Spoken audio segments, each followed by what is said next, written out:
This is for the nerds, this is for the brainiacs, this what we deserve.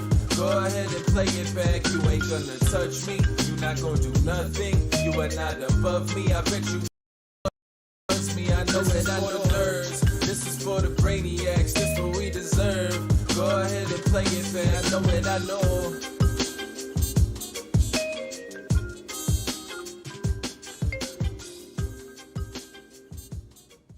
Hello, everyone, and welcome back to the S4Y VLOGCAST, episode number 44. They missed a little blooper in the beginning of there because the mics were muted. Thank God for production. But we're back, man. We're back in the building. You know, I have one of these myself.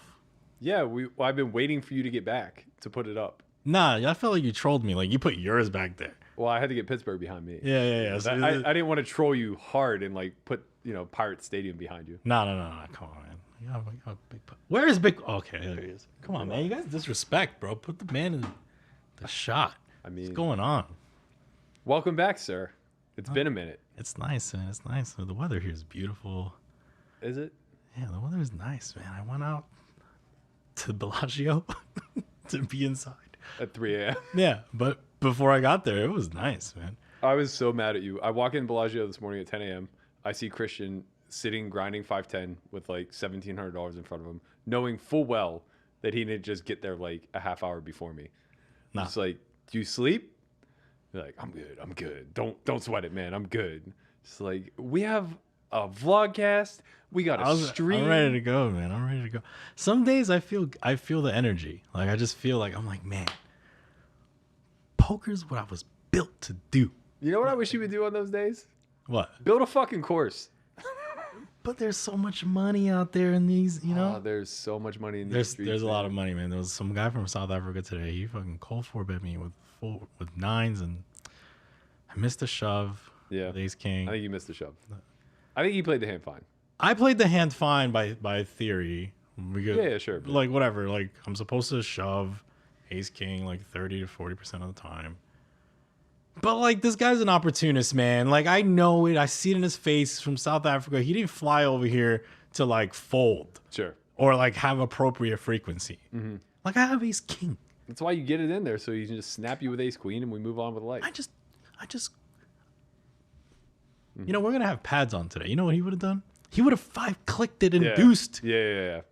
He would have hit him with the dead min raise. Yeah, just induce. And then the guy's, like, lost in the water. He just called and hit his head. Yeah, that's what actually happened. Exactly what happened.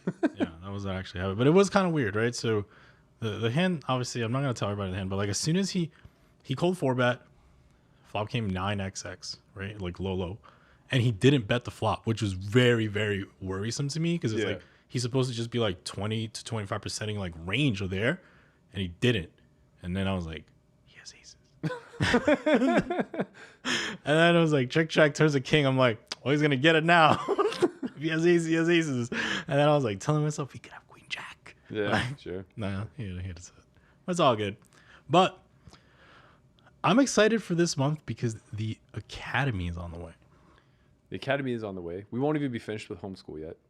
We're running the academy the 18th to the 20th. Homeschool wraps that following week, the 26th. Can't wait. So we have to run an academy that weekend, Mm-hmm. and then you have to teach homeschool the following week. Awesome. Awesome. You know, it's great. Yeah. I'm going on vacation right after. It's good to have you back. What are you talking about? Bracelet events start the next day. I'll play that shit from... Stop. On where? WSOP. God, never ends. July 1, man. You're not going to play? I'm going to play. Of course I'm going to play, but like... We're streaming every day that month. I'm going on vacation for a weekend to Puerto Rico. I already said it. Okay.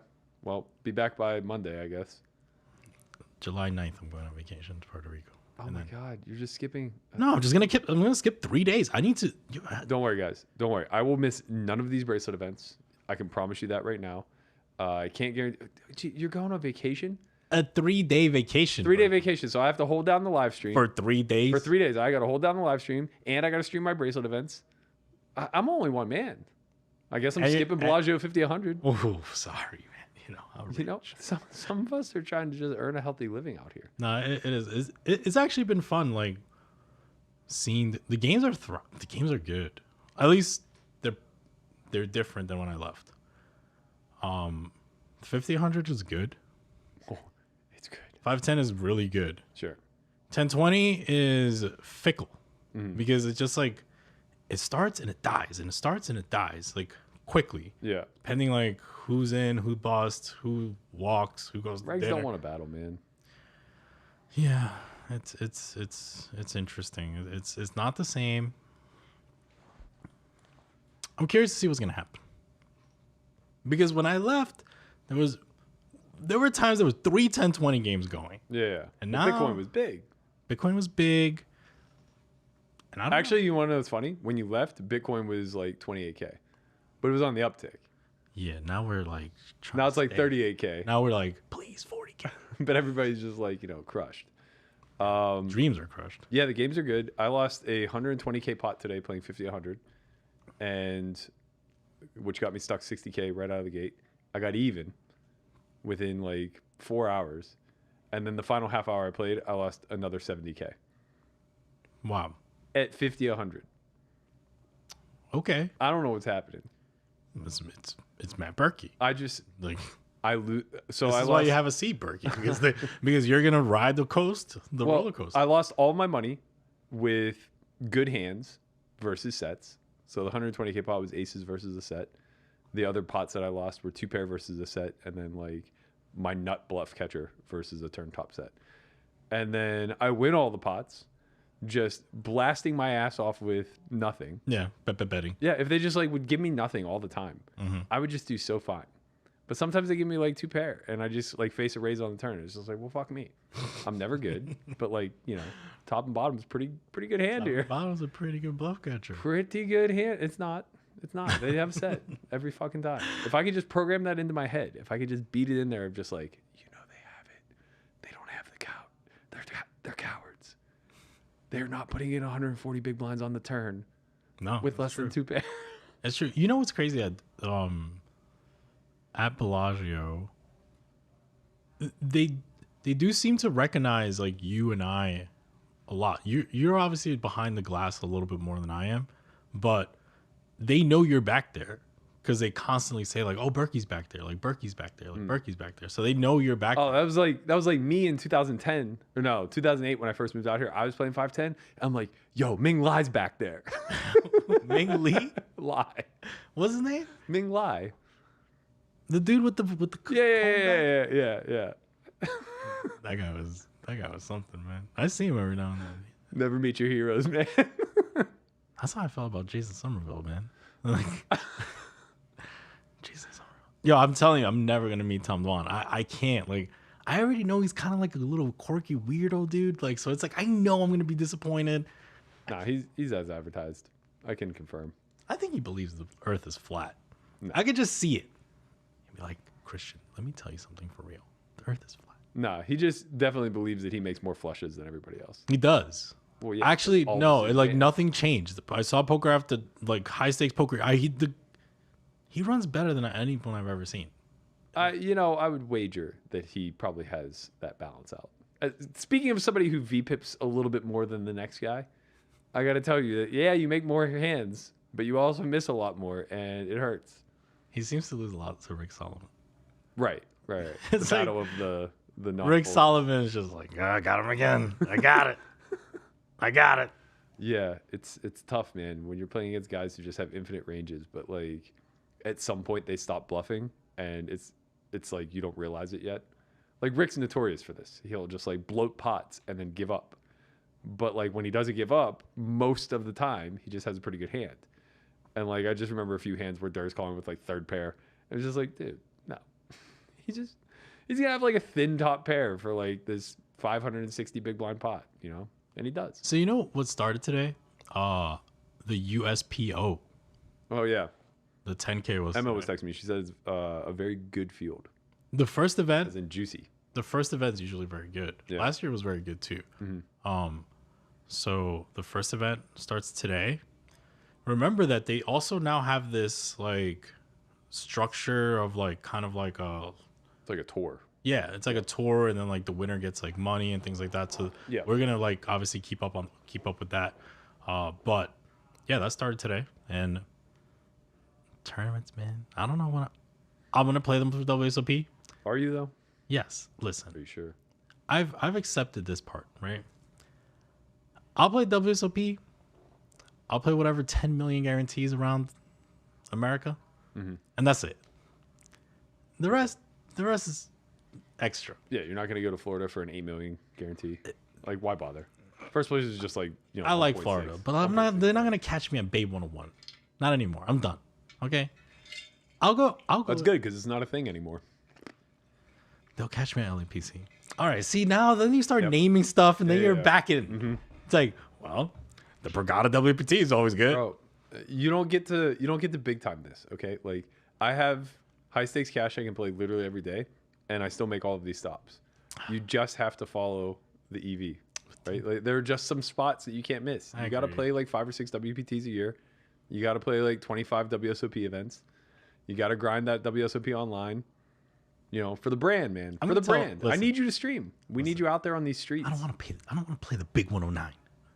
Why not? No, Why not? because it's 8K guarantee. Oh, that's only in stars. We're going to talk about that. We're going to get into this ecosystem a little bit. So let's talk a little bit about Pads. Now let's talk behind his back a little bit. Okay. So he's been around forever. Sure. That's it? That's all you I don't know that much about him. I don't know that much about him. Like, talk to me about him, because I know he's an online tournament player. Yeah. I know he was part of a BitB staking, right? That was his tournament. The MTT side, yeah. The little controversial photo. I know the controversial photo, right? Where like they had all the computers next to each other, and they were like, "Oh, these motherfuckers are all cheating." Yeah, yeah. You know, and I was like, "I'm gonna talk to him about grindhouse. this." Yo, Pads, you can't come on here and not talk about it. like this is the realest podcast. Like, we're gonna talk about it. We're gonna talk about it. Why you got you guys computers next to each other? I don't know. I want to know. Yeah, no. Obviously, he's very decorated. He's been in high stakes MTTs for the better part of a decade. Just been absolutely mashing online. He's a party poker ambassador. Yeah. Former head of BitB staking, which they dissolved, and we're going to talk a lot about that today.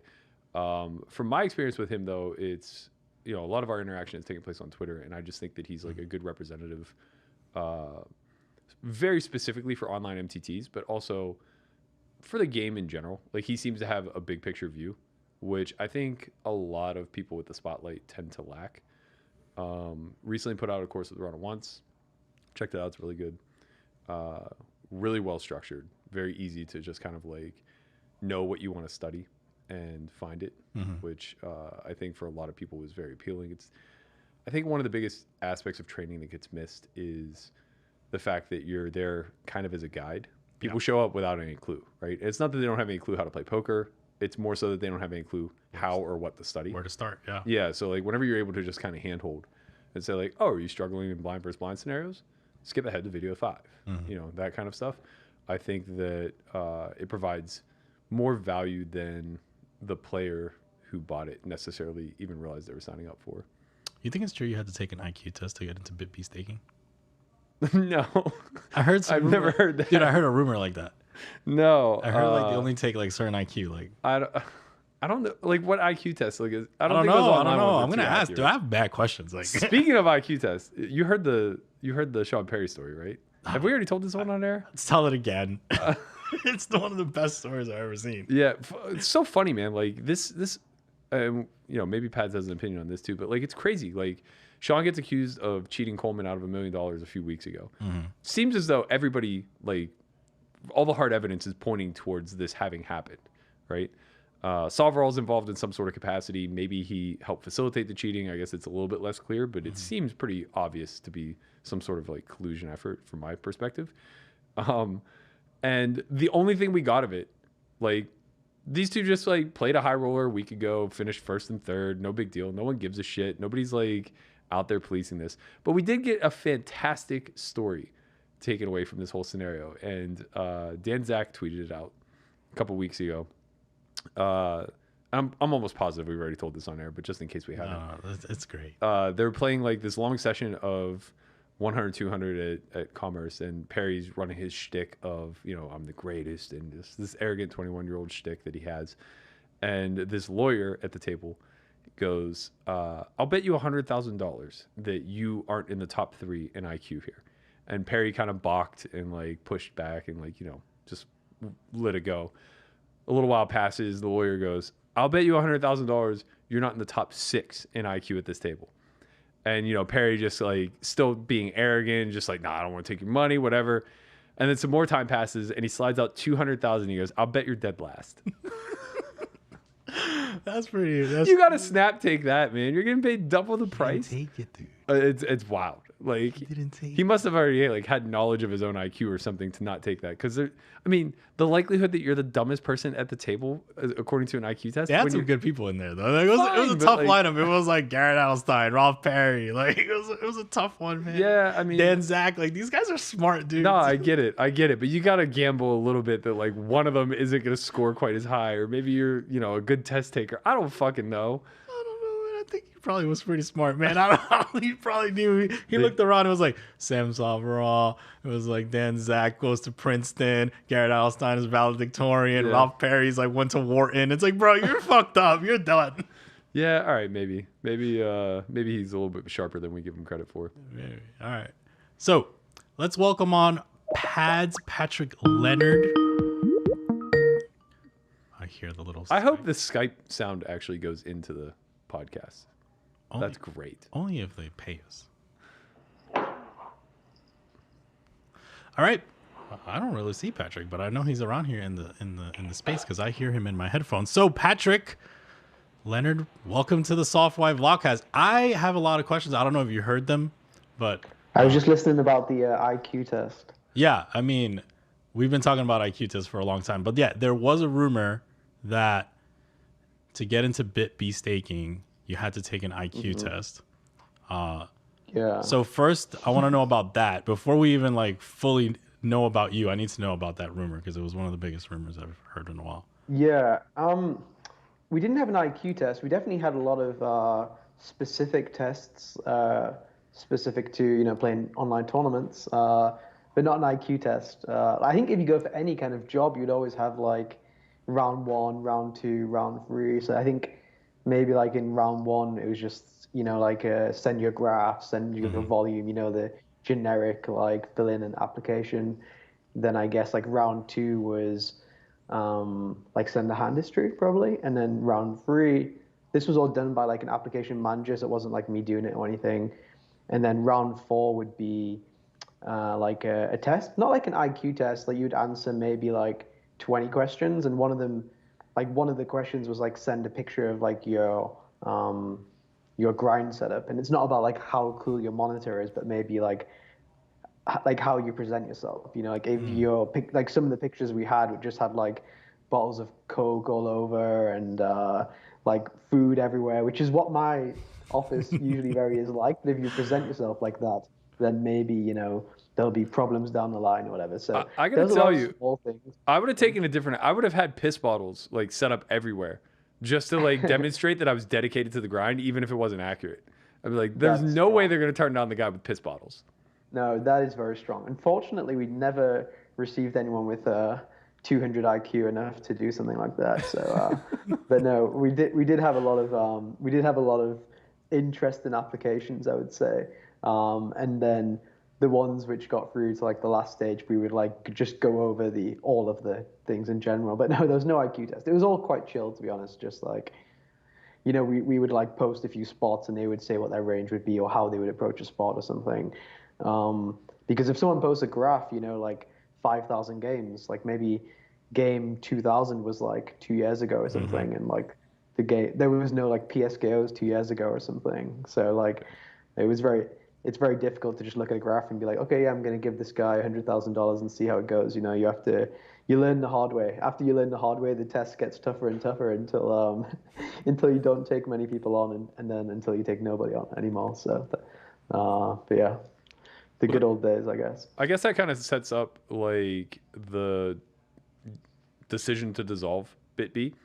So why don't we talk about that a little bit? Like, what outside factors led to? Well, first, I guess like I assume that this was a profitable entity. Otherwise, it wouldn't have lasted as long. So maybe you can speak a little bit towards that. But secondarily, then, what was like the cost benefit analysis that took place where you guys ultimately arrived at the decision to dissolve? So it was quite interesting, actually. So in 2016 or 17. I mean, you can find the blog probably somewhere, or anyone can find it. I think we had a blog on 2+2. You know, like at poker goals and challenges. Do you remember? Yes. They were like blogs on 2+2, and we had one which was, I think, called 5 million in a year or something. Like our goal was to make 5 million staking in a year, and I think we either got to like 4.7 or 5.2 or something. And this was all business, business, business, money, money, money, and it was all like a business enterprise, like you said. It was very much like that. But a big part of our business was becoming very close with the guys. So we would go away like 2, 3, 4 times a year to boot camps, like before Scoop, before W Coop, at the end of the year in EPT Prague and stuff like this. And as we got closer and closer to the guys, it started to become less about the money and more about like the one-on-one relationships. And like the best thing we got out of it was we had like 100 people who we considered like not family, but people who we spoke to more than our family. You know, we wake up in the morning, we check if they have any problems in their private chat. We speak to them all day. We're rooting them on during their session. Afterwards, we're reviewing their session, and then we say goodnight to them. You know, so like we say goodnight to them whilst our girlfriends are sleeping, and we say hello to them in the morning before we get out of bed. You know, so it starts to become a very personal relationship, and it's probably the only way where a staking relationship can work. But you get to the level where I mean, people never believe this, but like you don't care. You start to not care about the money anymore, and you start to only care about their best interests. And as we got into 2019 and especially 2020 last year, European, one of my partners, and Elmerix, who are both very successful guys, kind of said similar to me that we care more now about these guys. These guys had been with us for like 5 years. We'd kept most people together, and we were like taking 50% of their money away each year when they could have all of their money, and we just like teach them a little bit more about bankroll management or whatever it may be. It's probably going to be the best thing for them. So we told every single guy that our goal was to get them to play for themselves and not to be in a staking enterprise anymore. For some people, they could do that instantly because they'd save their money up, and around about 40 people left in a day, I think. But they all stayed in the community. It wasn't like we kicked them out. They were like, okay, just play for yourself, but you can stay around. You can have all the benefits. You can come to all the coachings for free, all this kind of stuff. And then there was left some people who just were sloppy with bankroll management, you know, like typical poker player, just like they hadn't saved money up, or they just weren't in a position to stake themselves to play like relatively high stakes MTTs. And for these guys, we kept on staking for, I guess, like 8 months. Around about, I would say this time last year, I started to have like I started questioning some moral stuff about staking people on sites where I may not be comfortable. So let's just say, for example, I thought Party Poker, I'm an ambassador of Party Poker, I'm like 100% behind them. Let's say that I completely hated Party Poker and I thought they were cheating everyone and I knew the RNG was broken or something like this. I wouldn't want to be giving people money to essentially give to the rake machine on Party Poker if this was, you know, the belief. I'm saying Party Poker because it's the opposite. Like, I'm not trying to call a site out or anything. No, of course. But at the same time, for these people who didn't have enough money to go and play for themselves, it's important for them to play as much volume as possible to try to generate a bankroll, right? Like, I'm very lucky that I've been playing for a long time. I'm in a position where I don't necessarily need to play some tournaments where I may be profitable to chase like the maximum dollar return. But at the same time, I felt very guilty telling people, I don't want you to play on that side because of my moral beliefs. Do you know what I mean? I felt these are guys I've been like family with for 5 years, and I'm saying, okay, because I believe in a certain way, and European and Elmerix didn't actually believe in the same way as I believed. We had very different views on like some different sites and stuff. I said, I have to leave. I can't be part of like the trio anymore, because if I stay and I'm literally giving my money to something I don't believe in and I think is not good for like the whole ecosystem, which I really, really want to kind of protect and that I've been involved in and tried to build up with Party Poker. I think when I went to Party Poker, there was maybe like one $50 tournament a week. Like we were right at ground zero and we tried to build it all the way up. So it was, I really always wanted to fight for the ecosystem, let's say. And I didn't feel like I was in a position where I wanted to hand my literal money over to sites and give them rake if I didn't believe in it. So I decided to leave from a financial point of view, whereas I got no profits or anything like this. Any dollar anyone made, I didn't get anything, but I stayed in the community. I kept on, like blogging just for them and talking to them and being active and, answering hands, whatever, because my enjoyment and my fulfillment out of it wasn't a monetary one anymore. Right. It was a one of seeing people like rising up and seeing people succeed and stuff. And people can always call bullshit. Oh yeah, sure. Like, yeah, sure, you don't care about the money, whatever. Like we told them for years, we literally don't care about the money. And until we actually told them, play for yourself and we'll keep on coaching for free kind of thing, or we'll keep on contributing for free. That's when they kind of realized that we were what we were saying, if that makes sense. So that's kind of the long story. Sorry for dragging it out, but it's a relatively complex one. So is BitB still in existence with the other two partners, or has it totally dissolved? So after I left, the thing is, we were always like a free, always together, like splitting all responsibilities up, etc. And it happened during the pandemic, really, when the games online really started to explode. Like the high stakes games, and European and Elmerix were like, maybe we would play 1 day a week on a Sunday and work like 4 days a week on the stable. But now they would start to maybe play, 4, 5, 6, 7 days a week, whatever it may be.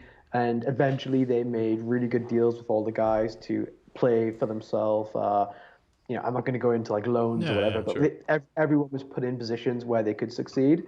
And I would say European Elmerix, they're very behind the scenes. Like I was always kind of the public face for BitB. I was kind of the one recognized, but Elmerix European, like very, very essential key cogs of the whole system, and two of the most nicest and generous guys, and they did really good things to make sure everyone will succeed moving forward, which is really good. But there was BitB Cash, there was BitB Spins, there was all sorts of different layers of BitB, and that all still exists and is doing very well. I'm not involved.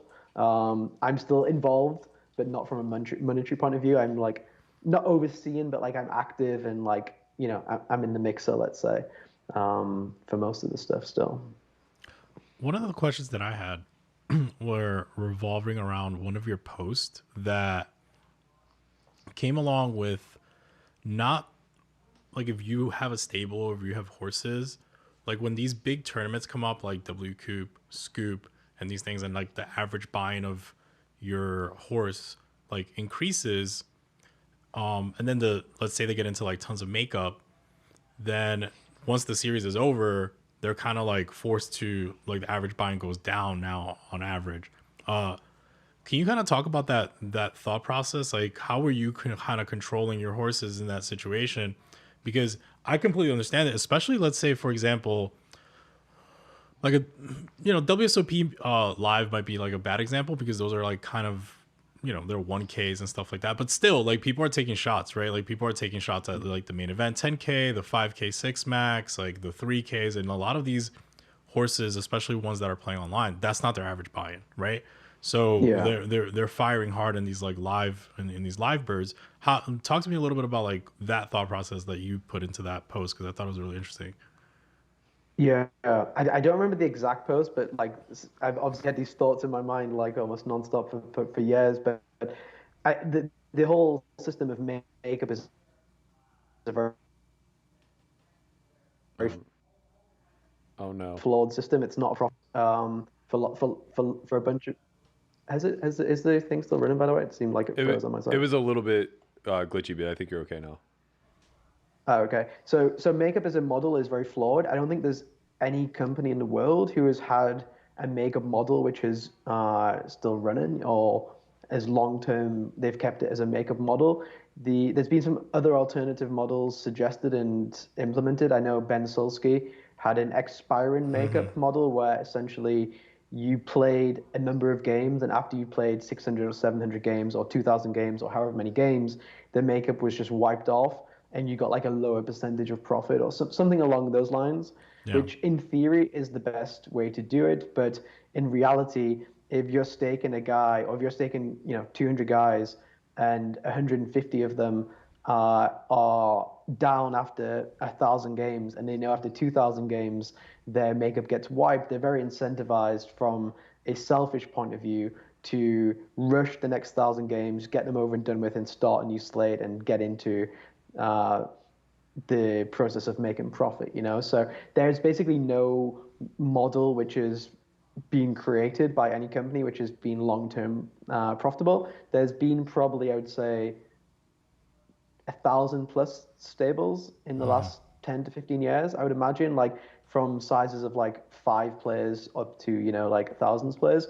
And there's probably like 5 or like less than 5 which have stood the test of time. So it's not a model. But one of the reasons why is what you said.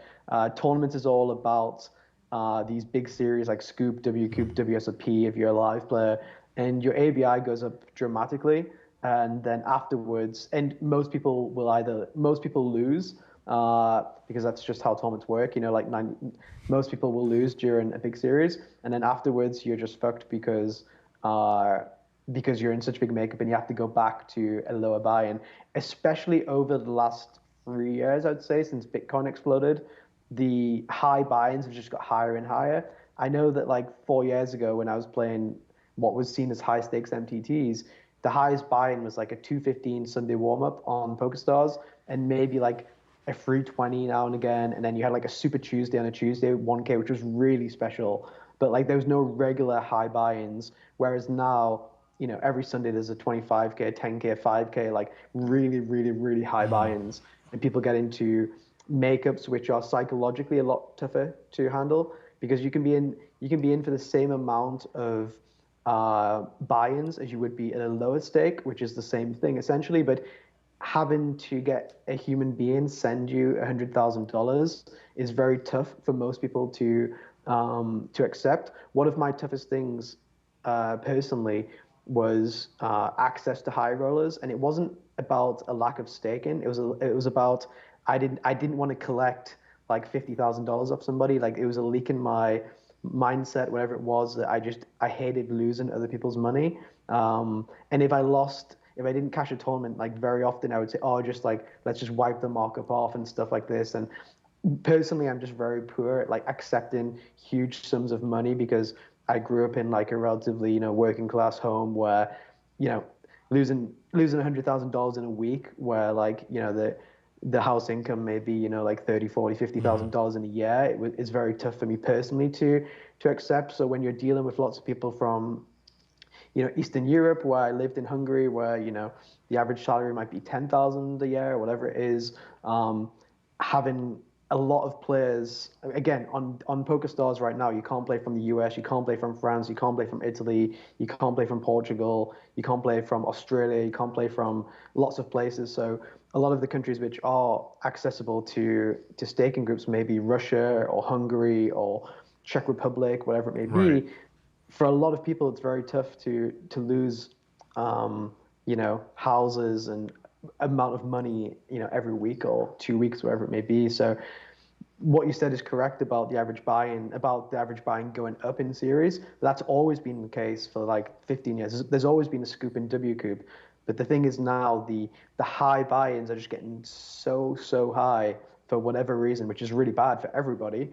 And because of that, people are losing money, which they're just like really uncomfortable to lose. Tell us about that. Tell us about that. Like why why is it bad? When you say like it's bad for everybody, not like, I don't think everybody understands that.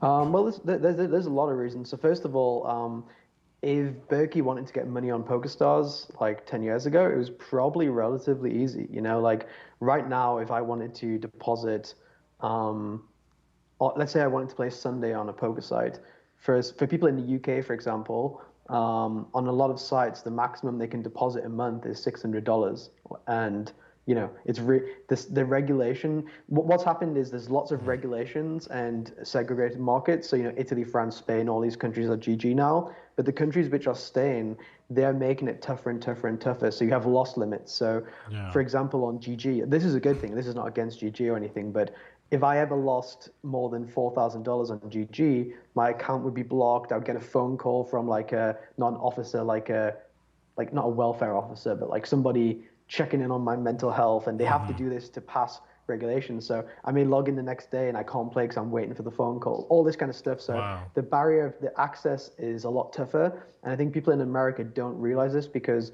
depositing on ACR is probably a lot easier than depositing on the international sites.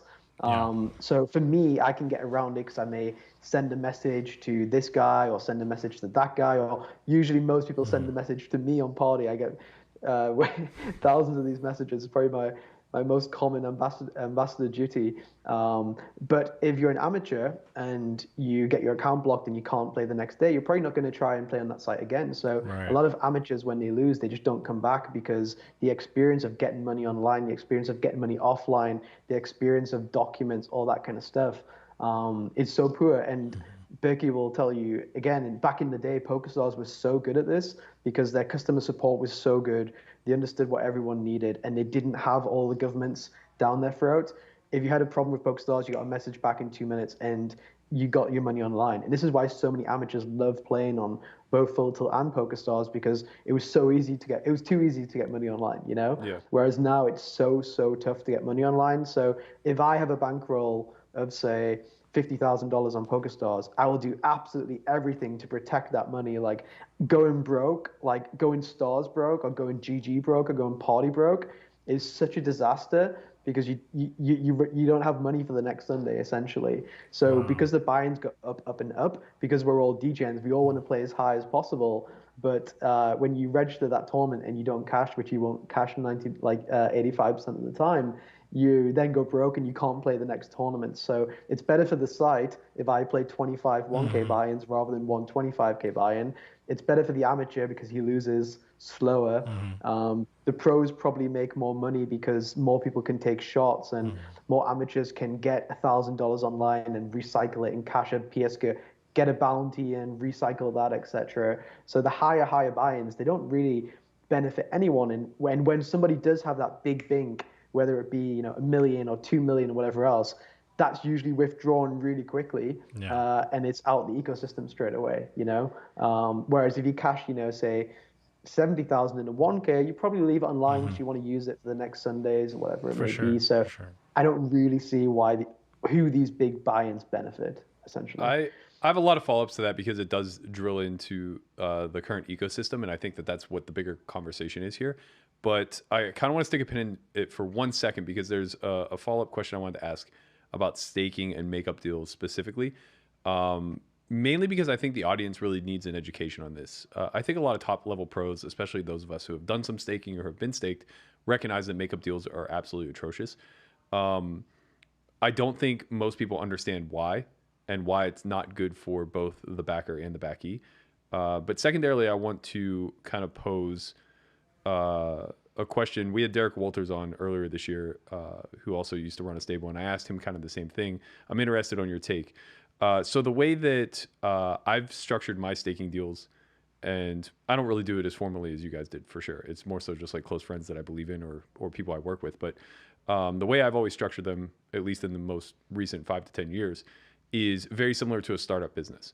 So it's easy for me to do this because I'm only doing it with 1 or 2 people at a time. And my ambition is not to get rich, it's to get them self-sustaining, right?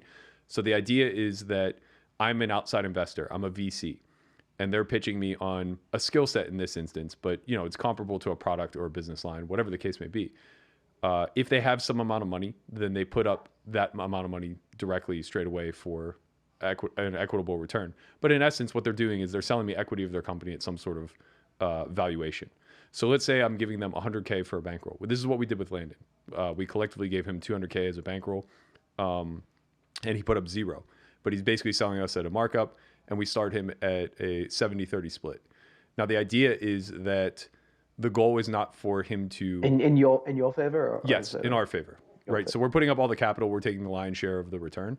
But there are incentive-laden milestones for him to hit that will allow him to earn more equity. Right. So the first 100,000 he makes, if he doesn't take it out of the business and he just reinvests, now he has 45% equity. Or sorry, 50% equity. The next 100,000, he has 55% equity. All the way, it slides all the way back up to like a 70-30 his way.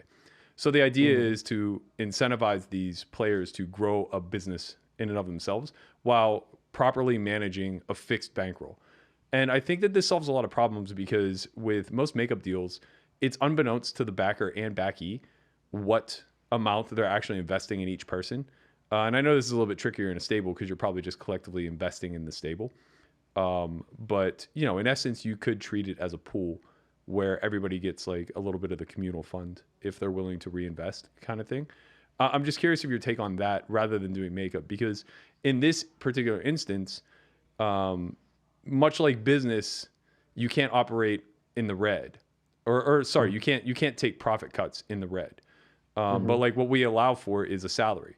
So he's able to take, you know, some small amount of a distribution every single month, and it just puts him into the red. And it doesn't really impact anything because he has to earn that money back anyway before he can earn equity. Yeah.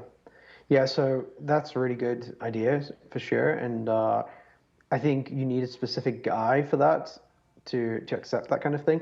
The thing is in MTT is the most of the guys in MTTs, they're trying to bink big and get that big score, because let's say we want to stake a guy. Like, we were lucky that we had, you know, anyone who wanted to be staked, not anyone, like let's say 80% of people who wanted to be staked, they would apply to us as probably their first choice. I don't know. I could be wrong, but this is what I would imagine. So to be at that level of someone we would take on, or like a higher stable would take on, like Pokar or BBZ or whoever it may be, or like the top Russian stables or the top Brazilian stables, to take on that guy who they're usually going to take on guys who have like really big profits already, rather than like a guy who maybe like Landon, who was like very raw. Like they take like proven winners, let's say. Yep.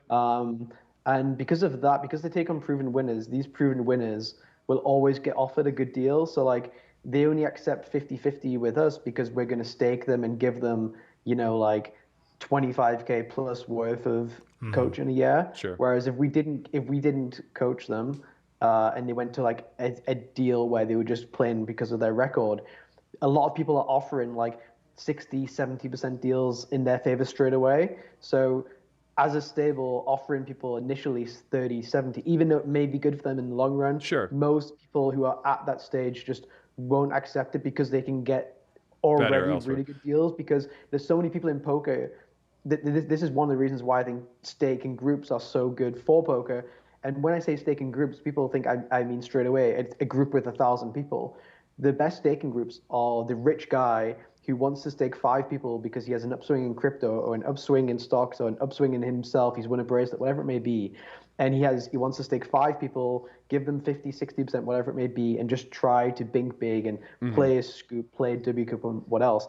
And 95% of the time, this always goes wrong. The guys end up in huge makeup. He's very bad at accounting. He doesn't keep track of this or track of that. And these guys, he just ends up just writing off, say, 300, 400, 500K, whatever it may be. And this money just basically being added to the ecosystem. Sure. And then these guys bounce around to the next deal, to the next deal, to the next deal. So if you can get a really good guy like Landon who understands you guys are a good group of guys, you're going to help him. It's going to be a long-term, really good deal. It's going to end up with him with 70%, and he has that vision, sure. But the thing is, the pool of players for staking is mostly degens to some degree, rather than this young Landon Tice. So if that makes sense. So do you think that a couple of questions there? Do you think it's sustainable for backing groups to be giving the proven winners 60-40, 70-30 splits? And then secondarily, I understand what you're saying as far as like it's difficult to sell the vision, but I think like the way that you get around that is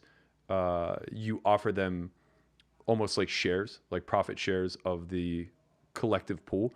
So maybe now instead of giving them 70-30 or whatever, they still get 50-50, but like 20% is withheld as an investment into the entire staking group. So essentially you're partnering with them at a diluted level.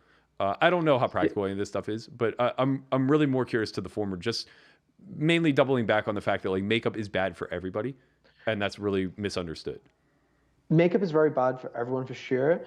But the main problem is, let's say let's just take a huge winner. Let's take Daniel Dvoris, right? Let's say for some reason I'm in a position where I'm a staker and Daniel Dvoris wants to get staked to play 5K buy-ins, right? So Daniel Dvoris wants to get staked to play 5K buy-ins. There's loads of 5K buy-ins every day, Tuesday, Thursday, Sunday. We can get a lot of volume in these tournaments. And I I know, let's just say for some reason, I know he's a 21% winner. Let's be very specific. Okay. Daniel Devoris is a 21% winner in 5K tournaments. So I start giving Daniel Devoris money. He starts playing. He's a 21% winner. Everything's great. Accounting's great.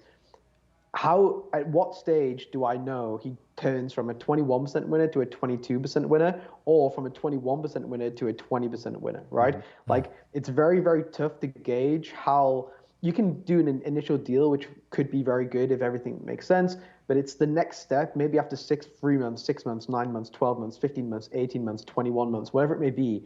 He's not going to stay 21% winner. He'll either go down a bit or up a bit, down a lot, up a lot, whatever it may be, depending on how much he puts in, depending on how much other people put in, RTA, all these other kind of factors. And for most people who stake, they're not going to be players who are better than Daniel Devoris. They're going to be players who are worse than Daniel Devoris, who can't subjectively analyze his game as a player. And let's say they can't really analyze the graph because variance in tournaments is always really, really dumb. Just because his graph looks like this doesn't mean it actually is supposed to be like this.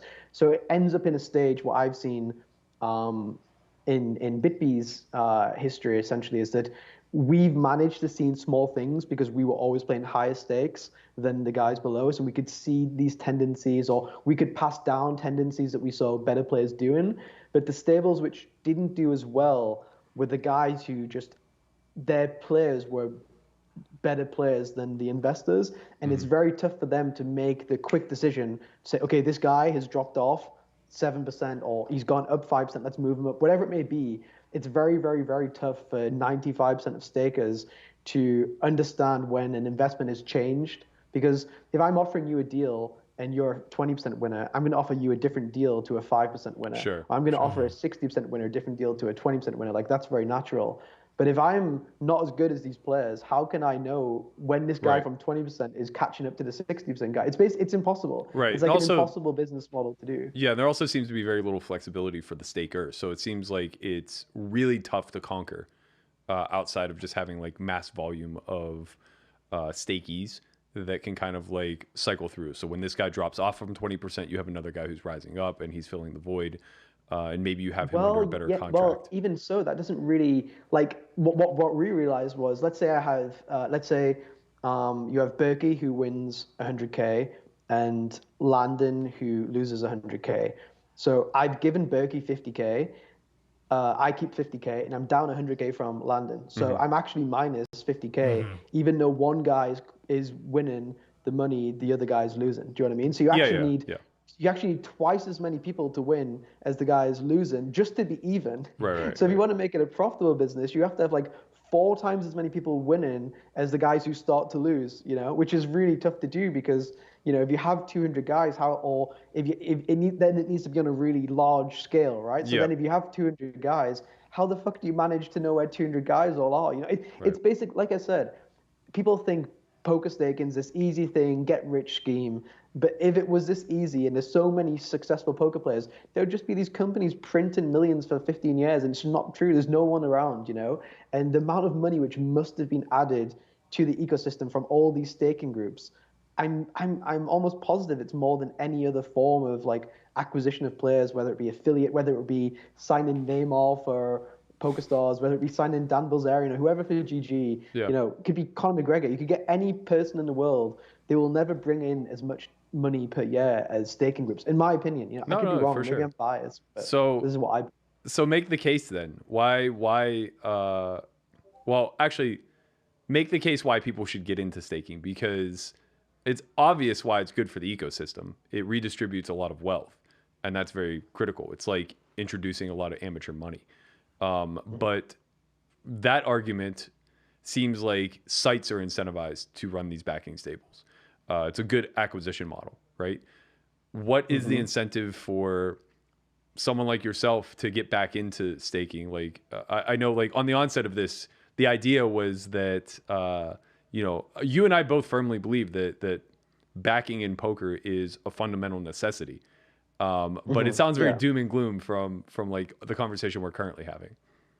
Yeah, so I think it needs to be seen as, it needs to be given. Like I said, I started staking for money, and then I ended staking for personal entertainment, personal, not self-development, but like fulfillment. the sweat, the enjoyment, the whole factor of it. And I think what GG have is the perfect thing. So in GG, you guys know the client, like the stake and stuff in the client. So Yeah. like You if can a buy, guy sell wins, pieces, yeah. let's say a guy cashes 54,000. Often they cash out 50,000. They have 4,000 left. In the past, they used to like spin it up on cash games or like sit at a 5K heads up sit and go and try to spin up this 5K. And the site doesn't get much rake from this 5K, right? Like if I play heads up against Linus Love and I play like 100 hands, I'm not gonna rake much money, you know, like rake back. And by the time I paid for my 50K deposit, my 50K withdrawal, and they've paid like Visa 20% or whatever it may be, the site's very incentivized for me not to gamble my last 5,000 and give it to the richer guy. Like, don't give him the money. So what they've done now is on GG, which I think is very good, is you can stake players in the client and they can sell at markup and whatever it may be. And this also helps like people who can't get money online. So I spoke about previously, it's very tough to get money online. So during the series last month, I played a few 25Ks on GG, but I would never have done this if I couldn't sell in the client. Even if someone would take 99% at 1.5 markup offline, I wouldn't do it because I can't get this money physically online. I have like a deposit limit. But now I can sell in the client 80% at 1.2. I can free roll and start to build my bankroll up. I wouldn't sell at 1.2 because it's 25K, but I just knew whatever. Easy numbers. A designated markup, yeah. And then people can also have the sweat. And also, they don't have to have the accountancy. One of the biggest problems in poker is you have to pay someone to do the accountancy, or you do it yourself, and that never ever ends up well. Now you pay a little bit of premium markup, whatever it may be, and you can do it all in the client. Afterwards, the money's straight into your account. You don't need to check anything, and you start to have the entertainment value. There might be a player's chat where they can post their bad beats if they really want to, or they can post like a fun bluff they made, and only you can see it. So I think all sites long term need to go this model somewhere or another, where essentially you can take action in somebody and they need to enhance the entertainment side of it. So maybe you get like picture messages to your WhatsApp every time they play a pot over 50 big blinds, or every hour on the break you get a text message, like an optional text message where you can have alerts on, and for some players, or maybe someone gets into the money and that pops up somewhere, whatever it may be. This, you know, in terms of the whole poker, online poker scene, this is at the very, very, very start now. We're not even 1% in of what it could be, but long term, this has to be the way, you know, because everyone loves staking, everyone loves the sweat, nobody loves makeup. Everyone hates accountancy. Everything is all together inside this kind of thing. You can even have long-term staking like this. People do long-term staking like this. So people will buy like, let's say Berkey wants to sell to every tournament to me for a week. He'll send me a message. I've put up all the action, and then I can just go in and buy all the action straight away. So there's ways where you can do this too. Right. The problem is, it's very easy for money laundering. It's very easy to get around the things that the governments don't want you to do. So I could sell 99% at 2 markup and get 2x the buy-in, which is obviously something dodgy going on. Then I can get the money into my account, and then the governments aren't going to like that. It can get closed down. So it needs to be regulated in a way where you can't bend those rules, I think, to allow it to have long-term sustainability. But I think this is the way, and I think props to, there's a guy at Party Poker called John T. Willis who was working on this, I think, 3 years ago. And this was being a long-term vision of Party Poker to have this in their client too. I don't know, I should be saying that, whatever. But I know long-term it is a desired thing from, it's in GG already. They're very good at getting things in quickly.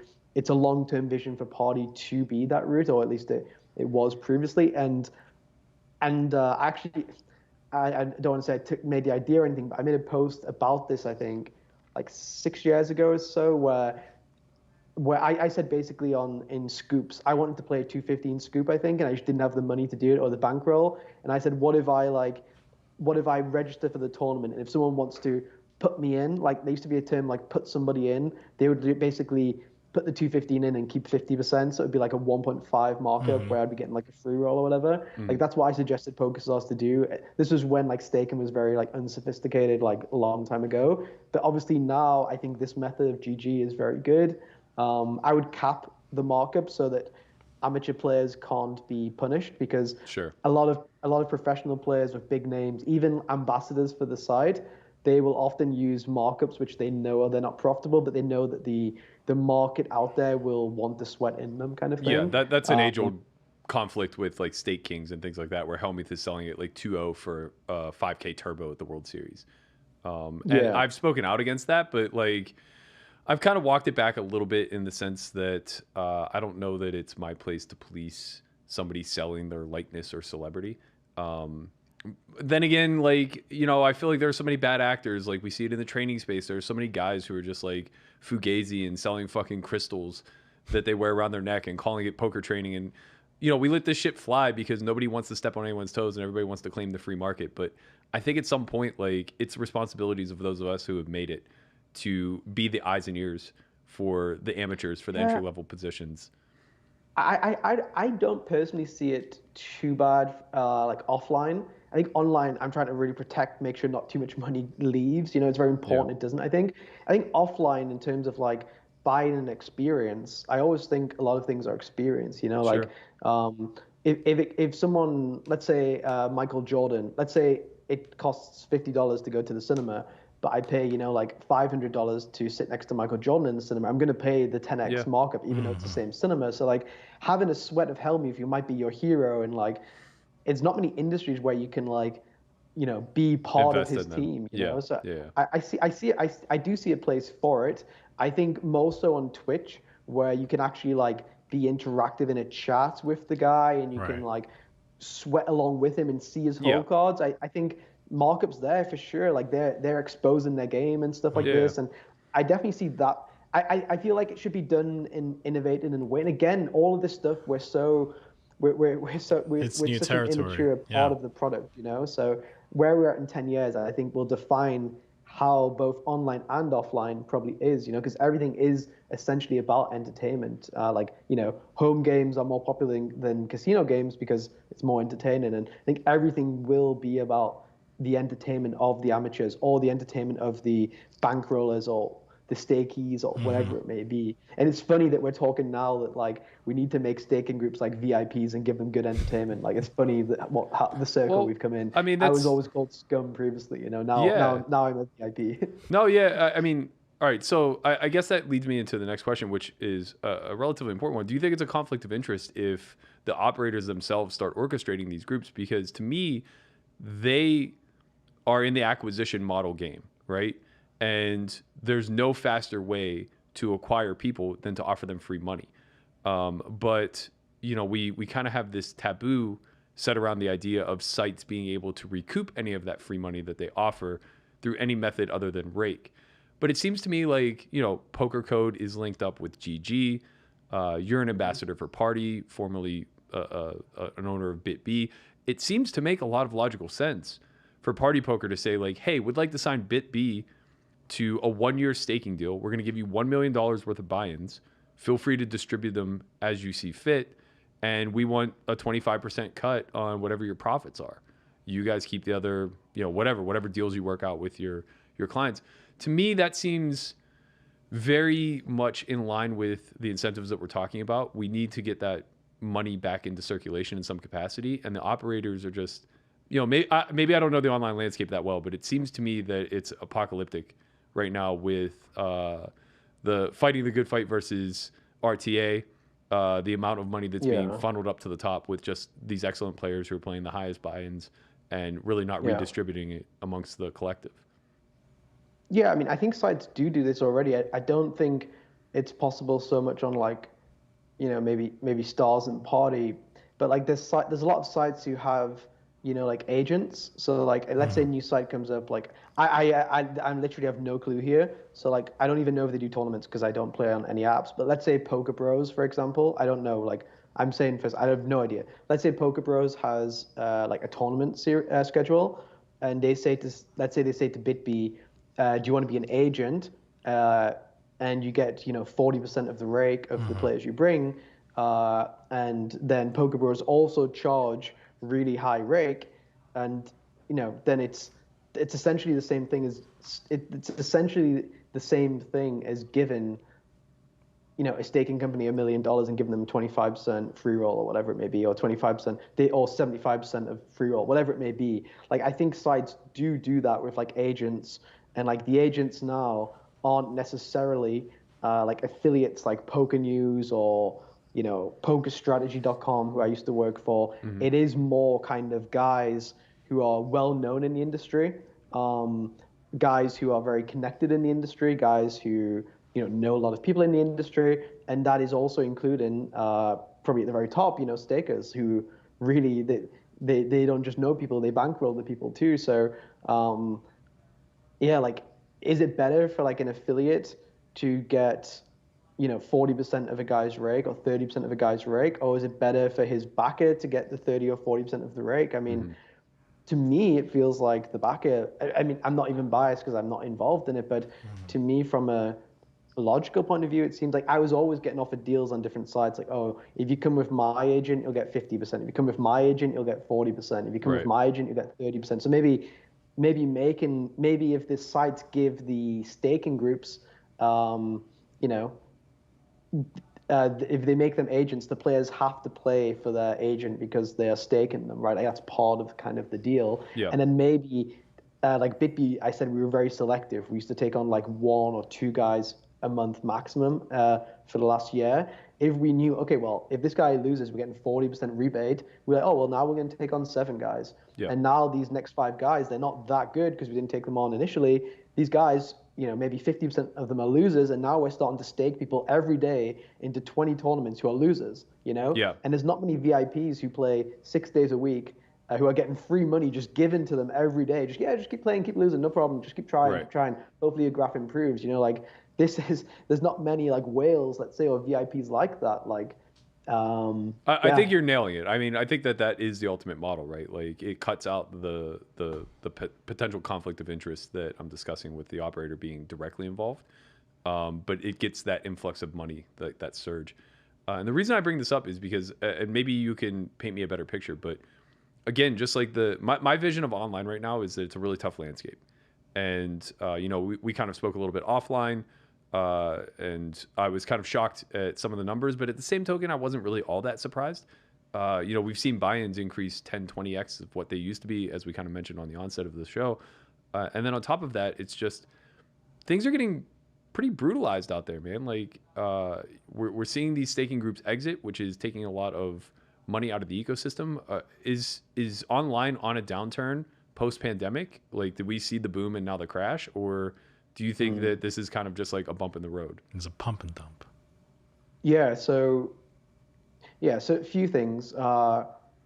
First of all, I'm not sure. Do you remember when you played MTTs, how much you would rake in a year? I would imagine it would have been around like 10K. I remember Supernova Elite was like 100K. No tournament player ever got close to that. Yeah, so like, I imagine it was like low volume. 10 to 15K or something like that, I guess. Yeah. With rake back. So you got like, yeah, exactly. It was like maybe you rake like 10K a year. And obviously if you rake 10K a year, there's only so much you can lose, etc. Like, I looked at the top 40 or like 40 regular guys who play a bunch and are like playing in the games I play in. And the average rake so far, this was at the start of May, so like 5 months into the year, was I think $94,000 so far. So per person, per annum, they're raking over 200K each. So if you just take like a 200 runner field, like at the highest stakes, previously you had like maybe 50 guys raking 10K a year. Now you have like 40 guys raking like 200K a year. So like that's I hope that's $8 million, right? Yeah. So let's just say they rake $8 million. This is in a 200 runner field, right? So the 40 guys rake $8 million. Let's say the next 50 guys rake another, say, $4 million, like half the volume, half the buy-in, whatever. So that's 12 million. Then let's say the next 100 guys rake, between the next 100 guys, let's say they rake 5 million. Like, that's probably reasonable. So you have then $17 million of rake being taken. Yeah, God. So before anyone even starts to make money and profit and buy Lambos and buy more Bitcoin, whatever it may be, the winning players have to win 17 million for the whole pool to be even, just from the rake, which is wild, which is really wild. And these are also conservative numbers because a lot of players are blocked on most sites. You don't actually see how much they're raking. So this 17 million, very likely 20 million, 25 million, whatever it may be. So this pool of players needs to win 25 million just before they break even. Then you have 40 guys who are considered like top high level, high stakes MTT players who you would imagine would be making like 500k plus a year, and you have your guys like Oxota, Tim Adams, Ike Haxton, Jason Kuhn, like you would imagine these guys are making, like 500k plus a year, right? Like that's kind of reasonable, I would say, if they're raking especially like 200,000, putting lots of volume in. So then let's say that's another, like 10 million plus taken. So now you have $27 million somehow being won, which needs to be lost. You then have like the plus 5% regs, like guys who are quite good, who are like breaking in the scene or like they've done okay, they're starting to get better. That's going to be another, like let's just say 5 million, whatever it may be. I'm trying to be as conservative as possible. And then, so we're getting on to like 30 plus million. And then, you have amateurs who are losing, but this is, it's hard for that much money to be lost, especially when I said about depositing, loss limits, and just losing that much money. It's hard for many people to show up. And let's say this group of amateurs lose this 30 million this year or last year. Let's say they did lose last year during the pandemic. Are they going to keep losing this year? Are they going to keep losing the next year? Are the staking groups going to still, because the top players usually aren't staked. It's the guys who are like between -5 and +5% in these fields who are going to be staked. If the guys who are funding these guys, are they going to just keep losing 5 million, 10 million in their funds every year? Like it's just not sustainable to happen. It's impossible. Well, we've already kind of seen that crash, right? Like there was the big high EV spot that was demonstrated on GG last year where 25Ks were getting fired, 10 to 15 per day for the better part of like 2.5 months. And one specific VIP, I believe, lost something in the neighborhood of 16 to 25 million, something along those lines. But it got zapped up by this collective of 15 to 25 high stake pros, kind of like you're mentioning, that, maybe were selling, but definitely weren't backed, and largely are probably cutting their volume way, way, way down once that spot doesn't present itself any further. So, I think it is very reasonable that a lot of the VIPs and, these guys that you're talking about that are like maybe -5% to +5% are accounting for the 30 million being taken out of the pool annually. But this is new territory, right? We're putting in mass volume now at the 5K plus buy-in level. And it's been about a year since that slew of 25Ks were running on GG. And now all of a sudden here we are, we're seeing these fields shrink. But more importantly, I think this speaks to your point of the ecosystem as a whole, we're seeing a shrinkage occur at the low to mid stakes that we've never seen before. I know you sent me a graph or sent me a screenshot earlier of one of the telltale signs that you were fearing was the Party Poker 109 dropped from like 100K guarantee. It was PokerStars. Or sorry. My apologies. The PokerStars 109. Yeah. It used to be a 100K guarantee, if I'm not mistaken, correct? Even more, I think. I think even more, like at one point for sure. Yeah. Right, and now we like see this is the bigger. This is the sun. I think the daily big. I think the big 109 used to be 100K, and this is the Sunday one, which is like mega. It's called bigger. It's like it is bigger. It's like it's supposed to be the really bigger big 109. One, you know what I mean? Yeah, and now we see that it's an 8K guarantee, which means. And also, it's like I guess it's 3x re-entry now, and it used to be like freeze out, I guess, as well, like to some degree, and all that stuff going on. And So what do we attribute to this? Is it the reentry? Is it the lack of backing? Is it the RTA? Is it all of the above? Is there like any one thing that we can position here to try to correct? Like what root cause can we solve here? Well, the thing is, it's like, I mean, I've never taken any drug in my life, so I'm just guessing here. But I guess if you take like a soft drug and then you take a hard drug and you get addicted, you probably don't want to go back to the soft drug. Yeah. I also have never taken a drug, but I imagine you don't go from heroin to like smoking weed.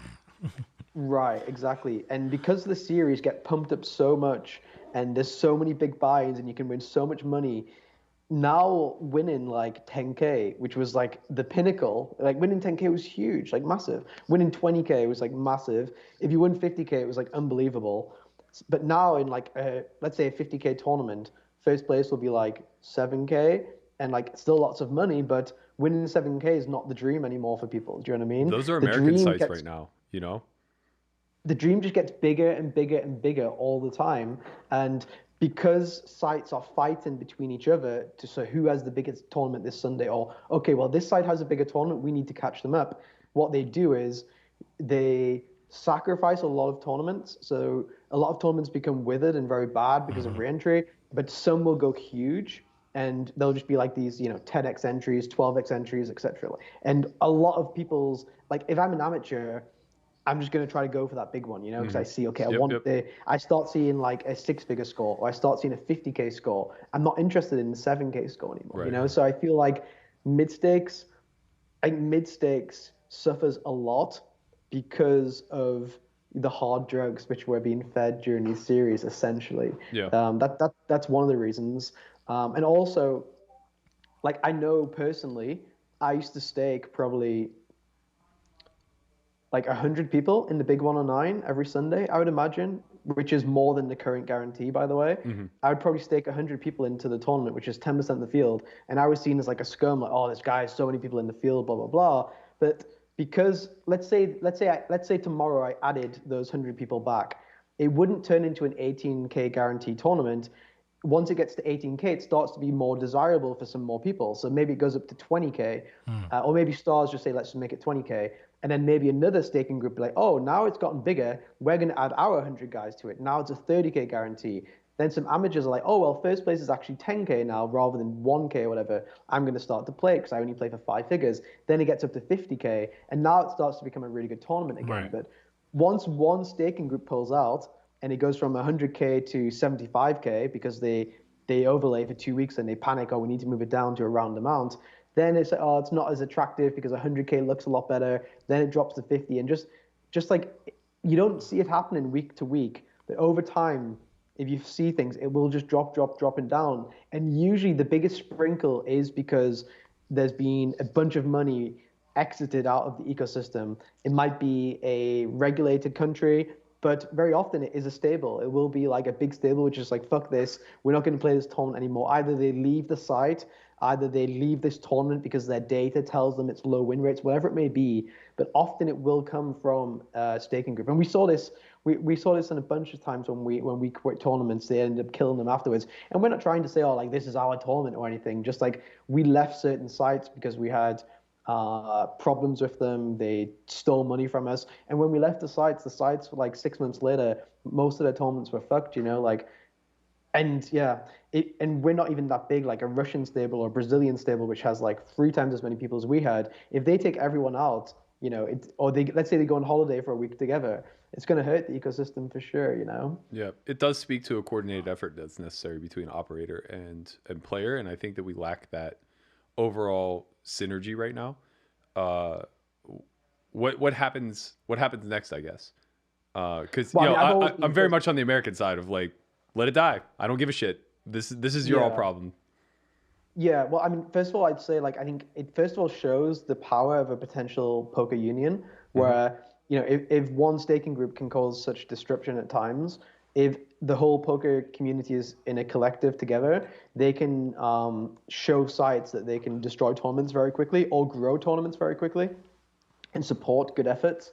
And I feel like some long-term ecosystem stuff has to change, whether it be rake, whether it be re-entry, whether it be resources pooled together to get certain countries back, whether it be like a players union forming together to help fight back against some government options, whatever it may be.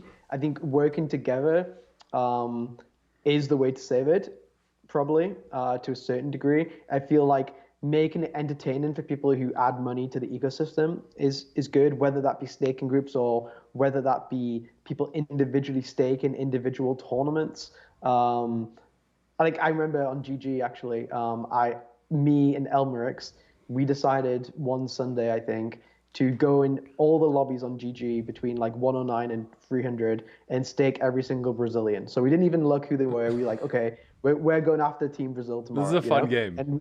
And it didn't matter if their markup was 1.0, 1.3, 1.2. We're like, okay, tomorrow we're looking for Brazilian flags at the top of the lobbies, And like this is like the most dumb, and not because of Brazil, but just the dumb approach to putting the money into the ecosystem. It's like daily right? fantasy as an amateur, basically. Yeah, right. It's just fun for us. Like it's fun. Like, okay, cool, let's do it. Like it was a fun thing. But long term, this can't be a business model. But if you can allow people to do this stuff from a fun way and make that experience really fun for them, I don't know, maybe sites even do something like a country specific thing, promotion every week, where if you stake a Brazilian player on the site, or if you stake a Russian player on the site, they will 2x your winnings if they win the big tournament of the week. Then you get loads of Brazilians starting to sell themselves in tournaments, like loads of $5 ABI guys start selling themselves 80% in 109s. Then you get loads of people like me who have the opportunity to 2x. And because so many new players have entered the pool, the prize pool now increases because of it. And then it grows. Amateurs play because the prize pools increase. Like, I don't feel like these things are that sophisticated. Like, I've just made this up now on the fly, like these people in these companies have hundreds of thousands of people working for them. You can come up with some pretty cool stuff, like, and think about things rather than just letting things die. Okay, well, yeah, the staking groups are losing, so let's just let them lose, let them die. Like you can fight back against these things quite well. Like the marketing budgets you have for like sports stars and ambassadors and whatever else. Like sack me and do a Brazilian promotion for a week better. Like go for it. Sure. Like I don't know. Like this is the stuff I would do. If I was like running the site from top to bottom. Like I don't know. What do you think about that kind of idea? Maybe I'm no. I honestly it's always a pleasure to talk to you, because I think that you are very innovative with this stuff. I think you have your ear to the ground of like what's going on. I think Party hit a home run signing you as an ambassador, and I hope that they're listening whenever you come up with these sort of ideas. We just lack coordination, top to bottom, man. Whether you're talking about sites between one another, like rather than working in coordination, they kind of compete. Or you're talking about the players versus operators, like it's just very little union, like very little camaraderie, very little unionizing between the two forces, and I think that it leads to more problems than solutions. Something has to give, in my opinion. It's already an uphill battle to fight against technology. We kind of brushed on it a few times and never really dug in, and we don't have the time to now. But RTA is a thing, and I know that most sites are fighting diligently day in and day out to secure their sites against that.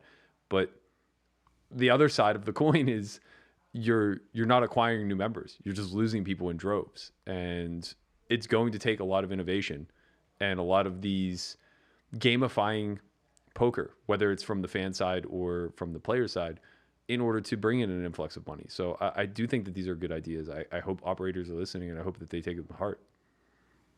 Yeah, I'd also say that as an industry, we probably don't pay like wages comparable with like other industries which are like, doing other kind of things. And instead of always innovating ourselves, maybe like looking at what like esports do, or like looking at how like certain esports games run and see like what promotions they come up with, because they will have guys who are just working full time trying to find new ways, which will be like way smarter than I will be, and just copying what they do and bringing it over to our side and trying it out probably is a good way to do things as well. I feel like in poker it's all like I love Dal Brunson, but it's all about like, let's stick to our roots, poker's this game, we're gonna do it our way, like keeping poker, like it feels like it's cool to have like a freeze out, proper poker, deep stacked, it's like where in reality the best thing in poker has been PSKOs, which were never around previously. Like that's been the biggest improvement in poker,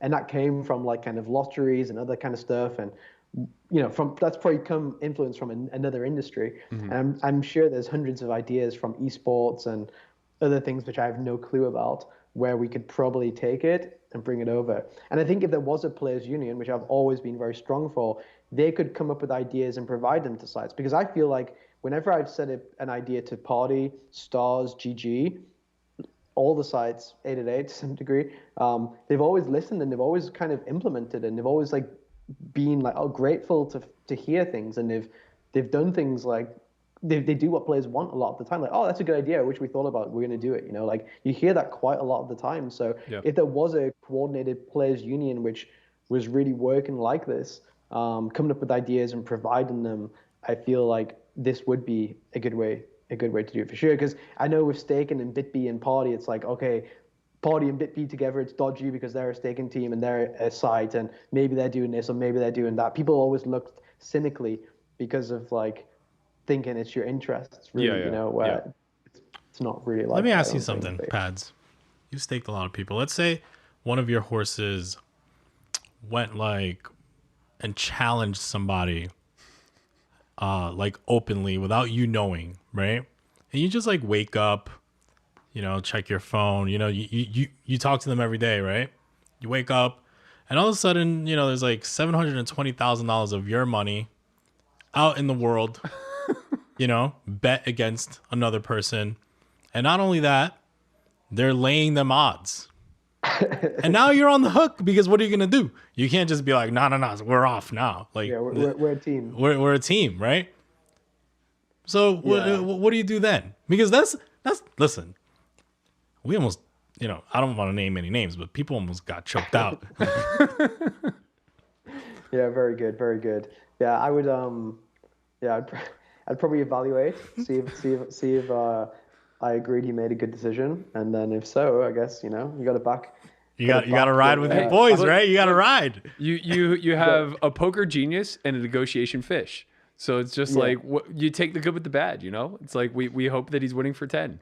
Yeah. Yeah. Maybe approve all of his tweets before he tweets out in the future. Oh something yeah, like man. this. So this kid could use a social media take manager. Over his social media accounts could be the one. I don't know. Get him a manager. He is the meme god, and we're just old timey regs, so we don't want to step on his toes too much. The kid's out there doing his thing. He's playing, right? He's going to play in like shortly, right? We're actually gonna kick it right to the pregame after this. Yeah, it's like 8 minutes away. So give us your little like input on Bill Perkins versus, obviously, you know, you're a tournament guy, but still like you've been following the kind of like Daniel versus Doug. Where'd you bet? That's all we want to know. What'd you bet? I bet on Landon. My man. Yes. My This biggest is why we fear have about- you on. Oh no, don't say that part.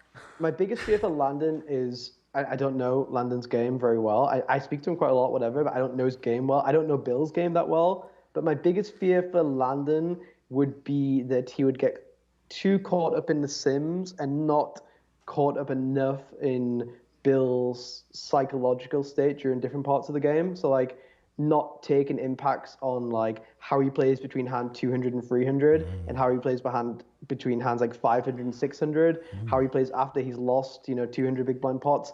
I know this is like a very kind of Nah, bro, you would be a sick live with- cash game player. You would be Yeah, good. I actually play live cash game mostly now. Actually. Yes, But what I'm talking but I feel like this is how this match will be determined, and I also feel like Bill will be approaching the game in the same way. Like when I listened to him, was it on your podcast yesterday? Yeah. He's like, oh, I know it's a call, but I just didn't think he would bluff there. Yeah. You know, like he said that really quickly, and I don't think Doug would have done that in like match 1 against Negreanu. He was calling, and then evaluating later. And I just hope Landon doesn't take that approach and say, I'm going to call him down for 7,000 hands and then kind of adjust.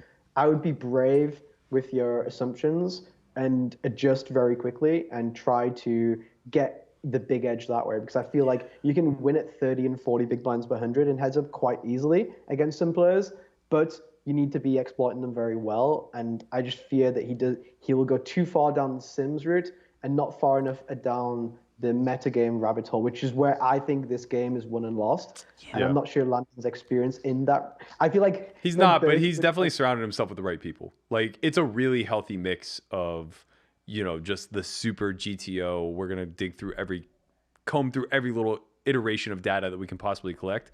And then guys like me, they're just like, I don't know, man. I play with Bill a whole lot. I don't really see anything coming through in that bet line that's going to be nothing, you know? Right. Exactly. Yeah. And it depends I mean, you only have 15 seconds per decision, so it's like what you hear in your mind in the most important spots, which will win and lose. Like the pot last night was, I guess, 150. Was it 150K? Yeah. Like that could be the difference. I'm not trying to put the thing on there, but that could be the difference at the end between winning and losing. And maybe it won't be that one, but maybe you'll have 5 more opportunities during this challenge to make a really exploitative 0 or 100% play, not a roll high or roll low or any bullshit like that. This is just my literally man. 5 100 or 0 decisions, which will be the difference between winning and losing this challenge. in my opinion. But I could be wrong. This is just how No, I see no, it. no, no. I'm feeling everything you're saying. We're with you for Yeah, sure. 100%. I like this guy. This is why he had a stable with IQ test and all kinds of shit. All right, Pads. But enjoy, yeah. I'm going to tune in and watch you guys for the first hour or so. So Oh, let's appreciate hopefully it. see some high IQ players from the young wizard himself. Yeah, let's do it. Let's plan to have you on and do a little heads up commentary somewhere along the line of this challenge. Good. That would be good. That'd be fun. All right, Pads. All We right. got to let you go because if not, we're going to be late for Landon and then he'll yell at Thanks, us. guys. Appreciate it. Thanks, Bye. man. Really Oh, for appreciate sure. it. Man, that was really entertaining. Like, I knew we were gonna fill the whole time and then some. It was just I still had like more follow up questions. no, he's like I know of Pads, but I never like dug into like because I play cash. Like, Yeah. you know, like I said it. Like I even told him like, listen, like He's the kind of guy that I would like to sit down and like really Yeah, pick his like- brain for a long time. Like I think we align in a lot of areas, and then I think there's other areas where it's just like I'm very naive because I don't play much online, and like maybe I like that 0-100 thing. I'm gonna add that to the academy. Listen, it's 0 or 100. It does. I know it's like a gradient scheme. You're gonna And- you're Mr. I'm gonna fake roll all the time. Like oh yeah no I mixed this spot now, and I think it's like a 12% mix. So That's what I do I'm gonna flip my chip against the around good 16 guys. times. Get the fuck out of here. Bro, I have a whole thing. It's like Here's the thing, bro. Live poker, you're in a 0 EV bluff spot. Fold your fucking hand. Fold your fucking hand. You should fucking Just talk. fucking fold your Shut hand. the fuck up. Fold your fucking hand. You always Always. call. Fold your hand. Oh, he has as many bluffs as he does value combos? No, he doesn't. Yeah, No, he doesn't. It's always no. Just fold your fucking hands. It's always no. And then the ones that do have too many, and you just always call. Yeah, and then just like always call. Yeah. All right, so, dude, we're 3 minutes away. Stick around. We're throwing it right to the live stream. We're gonna take a 1 minute break, so there's gonna be a 60-second countdown, just to give us a little bit of a opportunity to stand and stretch. We're gonna hit you guys with a little pregame, and we're gonna throw it right into the Landon Tice Bill Perkins match.